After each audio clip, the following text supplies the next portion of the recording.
What's going on, everybody? Eric here, back in the video for you guys today. And today I want to talk to you guys about my training. This is from February 1st. This was a sumo day, sumo high bar calf day. I was in a rush, I had to get to work.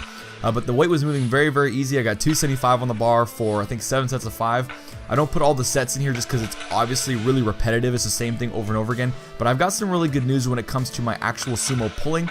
I've gotten I think my neuromuscular efficiency has gotten so proficient that I'm actually reaching the point where now it's just a strength barrier. So what I mean by that is, you can see in these reps, and I didn't really pay attention to this when I was doing it, but looking back at the footage, you can see during these reps that they're very clean, they're very smooth, they're very easy. I'm not hitching, I'm not getting stuck. It's just kind of a constant 1 second up and then maybe a second and a half down, just constant. I'm not having any real hitching problems. And when I moved up in weight, I have the same thing. It's just constant. And most recently, I did a 315 pull for a 10x3, and it just felt like it was a walk in the park.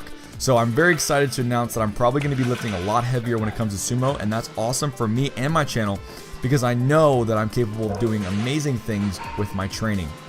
So a quick note on the high bar squats here. As you guys can see, I'm squatting in a actual squat rack instead of a power rack, and the reason for that being that they rearranged the gym and I was not able to get the power rack after I got done with my sumo pulls, so I had to use a squat rack, which kind of sucks because of the barriers. They kind of throw me off every now and again.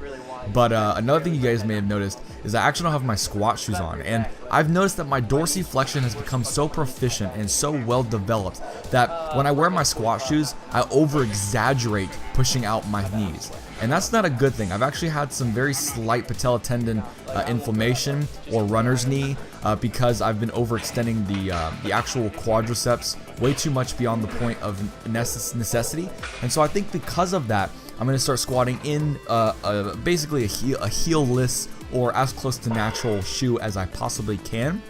That's why you guys are seeing me using flat shoes in this position as well. I probably will switch over on my actual low bar as well, because low bar I tend to push my knees out forward a little bit as well. So I'm going to be switching over to not only low bar flat sole but high bar flat sole, just until for the time being, depending on how I feel. And that's important about lifting, is you always want to go by how you feel and how you're able to move the weight. So that's about it for today's training session. You guys see some calves. I mean, you know, my calves are very tiny. I'm trying to grow them as much as I can. They actually have grown, believe it or not. They went from 12 inches to 14 inches. So they've grown 2 inches. I can notice because they're my calves, but you can't really tell too much on footage or in person, which is kind of unfortunate. But you know, calves are all about how much work you put in, and I know I'm not putting in a lot of calf work. I've heard a lot of stories about people, you know, waking up at 5 in the morning and just training calves for an hour, and they have really well-developed calves, and that's because they put in the work. And it's all about how much work you actually put in. So I'm definitely super excited. I'm definitely going to be putting a lot more work, a lot more emphasis on calf raises and just overall calf movements, calf jumps, all that kind of stuff. Really trying to grow them in the future, and I'm super excited for the development that will eventually ensue on my calf muscle. Without further ado, guys, hope you guys enjoyed this very short video, and until next time, guys, peace.